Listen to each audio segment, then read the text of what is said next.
Pemirsa, insiden kecelakaan kereta api pada Senin malam di Stasiun Bekasi Timur merenggut 15 korban meninggal dunia.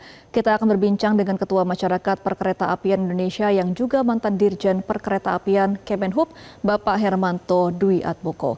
Selamat sore, Pak Hermanto. Selamat sore, Mbak.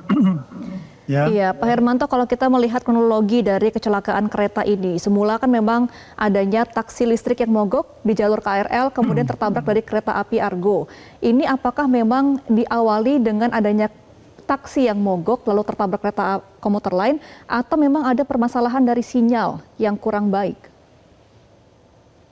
Ya, jadi begini, kita harus melihat secara keseluruhan ya, tidak hanya melihat apakah penyebabnya karena taksi atau enggak. Jadi kalau kita lihat, menurut saya kronologisnya adalah pada waktu KRL dari Cikarang ke arah Jakarta, kita silakan tertemper oleh taksi, sehingga dekat stasiun ini ada halangan, ya, sehingga pada waktu membersihkan di stop dulu KA yang dari Jakarta, diberhentikan di stasiun Bekasi Timur. Kemudian entah bagaimana, kemudian pada waktu penurunkan penumpang terjadi ditabrak dari belakang oleh KA Argo Bromo.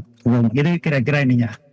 Jadi sebenarnya kalau menurut pendapat kami ini tidak langsung terkait dengan penyebabnya adalah karena taksi tadi. Jadi ada faktor lain mungkin. Ya.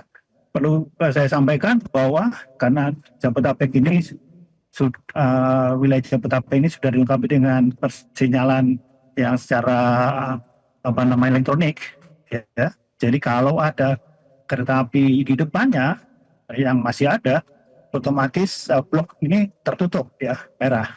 Dan saya nggak tahu bagaimana ini kalau tiba-tiba masuk. Jadi mungkin perlu dilakukan penelitian lebih lanjut, dan kami mengharapkan dilakukan audit yang investigasi yang lebih ketat, ya, audit keselamatan terkait dengan prasarana, sarana, dan SDM, termasuk juga SOP yang ada, apakah ada pelanggaran terhadap SOP dan sebagainya. Itu kira-kira seperti itu. Memang jika nanti sudah dilakukan penelitian lebih lanjut, ada permasalahan dengan sinyal. Apakah memang ini ada kaitannya dengan peremajaan sinyal, Pak, yang belum diperbarui sistemnya? Ya, mungkin harus kita cek dulu ya. Sebenarnya di sana sudah pernah dilakukan rehabilitasi persinyalan sampai dengan Cikampek. Namun demikian perlu dicek apa pada waktu itu kondisinya layak apa tidak, sehingga perlu dilakukan investigasi. Di dalam sistem persinyalan kita tahu ada data logger. Data logger itu menyimpan data beberapa menit sebelumnya atau beberapa waktu sebelumnya. Itu bisa kita buka lagi rekamannya, kemudian bisa kita lihat penyebabnya kenapa. Itu kira-kira seperti itu. Baik Pak, dengan apa yang sudah terjadi pada kemarin malam, sebetulnya prosedur yang bisa dilakukan dari awal apa dulu sih Pak? Sebagai mantan Dirjen KA juga Bapak mungkin bisa memiliki insight dari sisi Kemenhub, seperti apa Pak? Ya, menurut saya yang pertama ya, dalam waktu dekat ini dilakukan investigasi bersama KNKT, Dirjen KA maupun sebagai regulator melakukan audit keselamatan, mengecek seluruh prasarana, sarana, jalan rel, termasuk persinyalan, demikian juga SDM dan SOP yang ada, apakah sudah benar sesuai dengan, sebenarnya sudah ada manajemen keselamatan, ya, yang menjadi keselamatan perkeretaapian, sistem manajemen keselamatan perkeretaapian atau SMKP. PT KAI sudah membuat itu, kemudian perlu dilakukan audit oleh Dirjen Perkeretaapian, oleh para auditor, apakah masih sesuai dengan SMKP tadi. SMKP pada dasarnya adalah janji atau mungkin janjilah dari operator untuk memberikan pelayanan yang baik kepada masyarakat dan mengikuti aturan yang sudah berlaku. Kemudian yang kedua dari sisi fasilitas, ya. Kalau kita lihat yang beroperasi di PTK sekarang ini, operationnya itu adalah murni menggunakan manusia. Artinya masinis itu betul-betul sangat powerful ya. Artinya kalau dia meleng sedikit aja kemungkinan bisa sudah terjadi kecelakaan. Oleh karena itu di dalam dunia ini sebenarnya sudah ada alat yang disebut dengan automatic train protection. Jadi kejadian seperti ini pada waktu saya masih dinas tahun 2010 itu terjadi kejadian sama di Petarukan. Jadi KA Gobomo waktu itu menabrak KA Sinja Utama, menabrak belakang yang meninggal cukup banyak, waktu 30-an. Kemudian setelah kejadian itu pada waktu itu yang dinyatakan bersalah masinis karena masinis ketiduran karena kecapean dan sebagainya.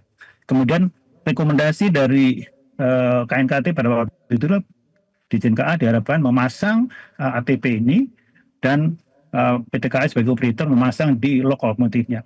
ATP ini adalah suatu alat yang bisa menghentikan KA dalam kondisi darurat. Jadi apabila masinis terlambat memberikan kondisi merah misalnya, terlambat mengerem, otomatis alat ini akan mengerem sendiri lokomotifnya. Jadi kira-kira ini yang kelihatannya mungkin perlu dilengkapi. Kalau untuk yang baru-baru seperti LRT, MRT, KCC ini sudah ada semua. Dan untuk yang untuk PT KAI artinya yang secara reguler yang ada ini masih belum dilengkapi.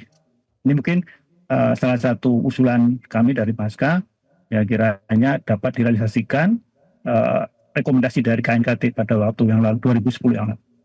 Itu Baik. Pak Hermanto, terkait dengan ATP dan kita juga ketahui ini terjadi di tempat yang cukup padat yaitu Bekasi. Tapi menurut wawasan dari Bapak sebagai mantan Dirjen KA dan juga Ketua Maska, kira-kira apakah sistem ATP sudah mumpuni atau belum terutama untuk di rute-rute yang cukup padat, Pak? Ya justru di rute padat perlu dilengkapi dengan alat untuk membantu masinis ya. Karena seperti saya sampaikan tadi, masinis sekarang dia hanya mengandalkan ya matanya, ya mata paling sedikit atau ngantuk apa bisa terlambat mengerem dan sebagainya. Ya, dengan alat ini diharapkan dapat membantu. Sebenarnya tidak aneh, sebenarnya sudah di mana-mana sudah ada. Hanya kita saja mungkin dalam pelaksanaannya mungkin perlu disegerakan lah gitu. Baik, Pak Hermanto, memang kalau kita melihat kan tidak semua jalur KRL komuter lain ini kan memiliki double track ya, ada yang masih single track untuk saat ini. Apakah ini juga bisa menjadi evaluasi dan juga solusi bahwa semua track dari KRL ini, semua jurusan bisa di double track, memungkinkan nggak Pak? Kalau KRL sekarang sudah double track semua, ya sudah double track sampai Cikampek, itu Cikarang, kemudian ke Bogor, kemudian Tangerang, Rangkas Bitung itu sudah double track semua. Hanya saja persinyalannya dan elektrifikasinya mungkin perlu ditingkatkan. Sebagai contoh misalnya ke arah Rangkas Bitung ke arah barat itu permintaan untuk peningkatan kapasitas tidak bisa dipenuhi karena adanya perlu diperbaiki sinyalnya dan juga elektrifikasinya. Jadi kalau sekarang dioperasikan hanya satu set 10 KA, 10 kereta. Kalau untuk menjadi 12, perlu ada tambahan substation. Demikian juga perlu adanya perubahan signaling, karena frekuensinya yang ditingkatkan, dan headway-nya 3 menit sekali, ini perlu perubahan signaling. Itu kira-kira. Baik. Kalau dari sisi standar keselamatan, apakah masih ada yang perlu direvisi, Pak? Standar keselamatan sebenarnya dalam Peraturan Menteri Perhubungan nomor 48 tahun 2014, itu sebenarnya sudah ada standarnya. Jadi memang perlu peningkatan dan sebenarnya di dalam standar pelayanan minimal itu sudah ditetapkan. Demikian juga SMKP tadi yang saya sampaikan, ini perlu semuanya perlu diaudit oleh auditor. Apakah pelaksanaan sesuai dengan apa yang sudah disusun itu. Baik, kalau untuk edukasi evakuasi Pak kepada para penumpang begitu ya, apakah untuk saat ini memang sudah mumpuni dari petugas kepada penumpang? Apakah penumpang juga aware ketika ada suatu gangguan untuk evakuasi mandiri seperti itu Pak Hermanto? Iya, sebenarnya dalam SPM dan aturan yang ada ini perlu dilakukan simulasi ya.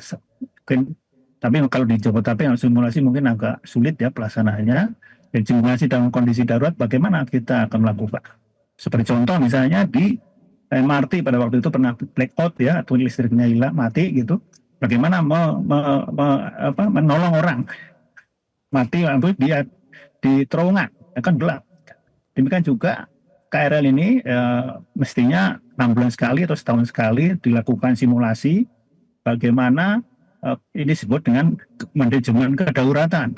Bagaimana setiap petugas itu mempunyai tugasnya masing-masing, masyarakat juga tahu harus berbuat apa, dan sebagainya. Ini yang perlu mungkin ke depan barangkali sering diadakan simulasi-simulasi ini. Terima kasih. Baik, terima kasih Pak Hermanto Dwi Atmoko selaku Ketua Masyarakat Perkeretaapian Indonesia atau MASKA sudah memberikan insight-nya bagi pemirsa Newsline Metro TV. Jelajahi cara baru mendapatkan informasi. Download Metro TV Extend sekarang.